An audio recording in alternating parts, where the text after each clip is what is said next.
और गंडकी नदी, सुनिए, जेठ की ललाट में तो लू चल रही थी लू। भगवान लीला पुरुषोत्तम है, गिरिराज जी की छोटी सी चट्टान पर विराजमान है। पसीना धीरे धीरे पसीने का कण गंडक प्रदेश से नीचे एक बूंद नीचे गिर पड़ा। पसीना का एक कण नीचे गिरा ब्रजरज में। भगवान देख रहे हैं लीला ये उनकी। उस पसीना का जो एक कण है उसने अलौकिक त्रिपुर सुंदरी का रूप धारण कर लिया। उसकी आभा प्रभा से दसों दिशाएं आलोकित होने लगी और रोने लगी।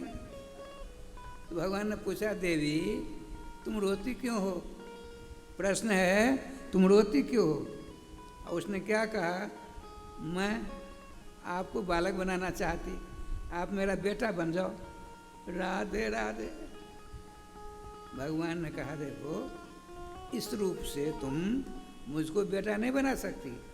तुम्हारी इच्छा हुई है मुझको बेटा बनाने की, तो तुमको कलयुग में नदी बनना पड़ेगा और तुम्हारा नाम रहेगा गंडकी, तब मैं तेरा बेटा बनूंगा।